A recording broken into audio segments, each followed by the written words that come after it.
Fantastic job, as always. And was it easy to slip right back into your inner penguins? Easy, because I'm in the room with other inner penguins. And once you're around Los Penguinos, Los Amigos, it's like a 2-second transition.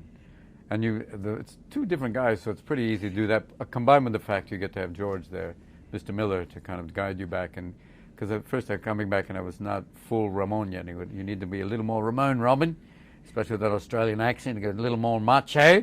All right, then. You kick up the macho. What is it? Macho. Oh, macho. Sí, todo bien. And then you kick back into gear, and then you're back in the mode. So when you're doing Lovelace, Ramone, what do you do? Do you do one at a time, or do you go back and forth? How do you manage? I think he kind of separates them. I think once in a while we'll have to do both within minutes of each other, but it's pretty easy. They're so different that it's not like you're going to slip out and suddenly become like this together. No, that's a bad mixtape. No, it's easy to keep them apart. When you originally did the first one, did you have different voices in mind on how you were going to do, especially Lovelace? Well, Lovelace, I always, because he was big, I don't know why Barry White came to mind right away. And a little bit of that whole preacher thing about a really large preacher, like a big kind of sweaty preacher, working the room. And plus the hair gave me a little bit of Don King, but he scares me. So you put a little bit of that in there. Or, you get a little Al Sharpton with a little bit of that going on. And you get that going on together. And then you back it up a little bit and make it more sensual. Then that works together and you find your character. And it helped. And it was George was like going, a little too much, bring it back, and then you're back again.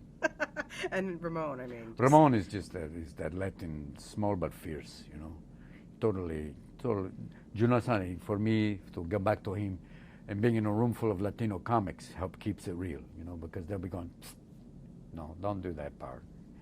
And that helped to just have them to bounce off of. You never lost track of that essence. Well, I always love when Ramone sings, and I wanted to know if he was to put out an album, what would be on it? Love songs for the hopeless. Canciones por espero. Songs of hope. Canciones por los esperos. I don't speak that much Spanish, so now I'm in a whole other area. The nickname of the CD would be Blue Balls, and then we just keep it as that, the idea of, it's cold, but they're disappearing. Los cojones cielos. I don't know if I'm in the right words, but I'm getting close, What are you saying, Romy? You're so lost off now, But listen, these songs will be songs for lovers, or songs alone to play as a lover. Songs por una mano, songs for one hand.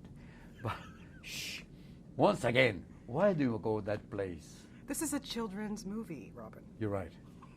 In 3D, which is like, wow. Exactly. Exactly.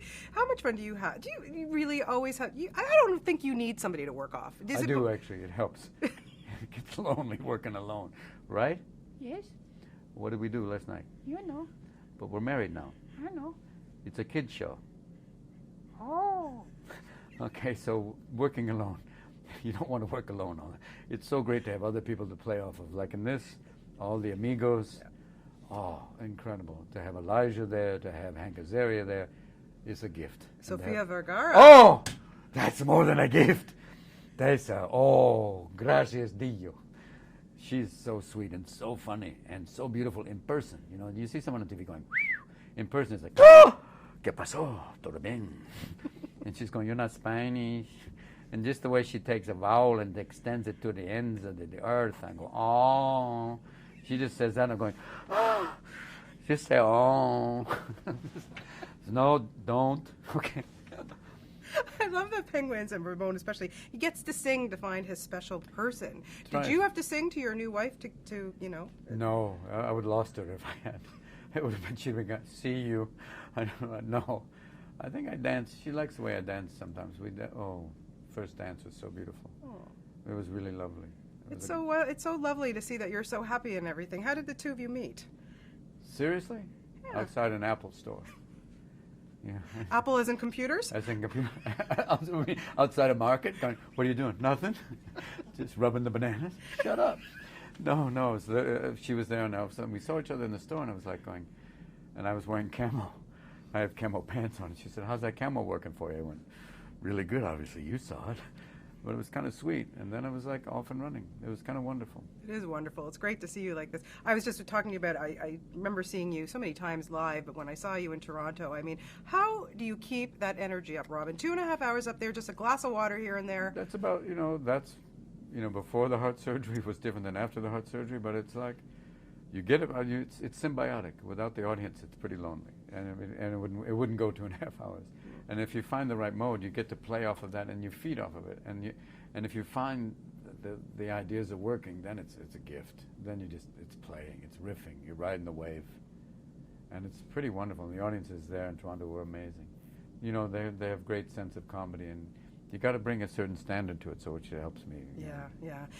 We're going to see you in another film coming up soon, The Big Wedding. Can you tell me a little bit about that? It's basically takes place in Greenwich, Connecticut. So it's a lot of these people, a lot of my folks. Waspy is beyond wasps, almost into hornet land. Crazy, and it's basically it's a midsummer sex farce about a wedding that takes place with Bob De Niro. Bob, it's good, Bob, it's good. Working with him and Diane Keaton, Susan Sarandon, and it's all based around him with his ex-wife, all coming around the marriage of their adopted son, and it's pretty wonderful. Really great ensemble. For me, I was just sitting back and watching all these great people work, kind of like this. You sit back and have a good time with others. Yeah, it's at this point in your career, do you want to do a lot more, on screen, or do you like doing this voiceover stuff? Both. If you get a chance to work with people like this, with someone like George, it's a gift.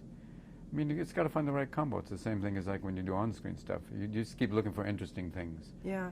And if you can find that, then you're okay. You're gold. It's funny. I had a lot of people come through the Toronto Film Festival. A lot of really good comedians who make such great dramatic actors. Because they're used to taking a chance. When they're doing stand-up, they're out there. They're working alone, but they also, you got to have a certain kind of, fearlessness. It's a weird combination of fearlessness and insecurity, where they have a certain sense of like, that works, that doesn't work, and they have a kind of a hardcore truth meter about this works, this is real, and they have a great sense of, funny obviously, but dramatic acting, yeah, they're already used to kind of putting it on the line, so you just have to tell them, okay, now you're doing the same thing except you're not going for a laugh. And they go, okay. Do you ever get nervous getting out there on the stage? Oh, huge. I get narcoleptic. I get like, before I go on stage, you say, you're about 4 minutes. And back on. It's that weird thing. I think it's my whole body going, everybody. I don't know why all of a sudden I have a gay choreographer in my mind going, everybody, opening number. It's Mr. Gandhi, diapers only. Let's do this. It's this kind of thing of, just before you go on, that weird thing about this may not work. It may not work. It may. Ladies and gentlemen, please welcome. Boom, and you're out. Very and then quickly. You have to do it. Sorry, can you just say, Ramone, tell us why kids should come and see Happy Feet 2. Come see Happy Feet 2, I think, is better than the first one. But that's just me or Ramone. Just you make your own decisions. You'll have a good time. Plus, it's in 3D. Lovely, Robin. Always a pleasure to talk Ditto. to you. Best of luck with everything. Thank you so much.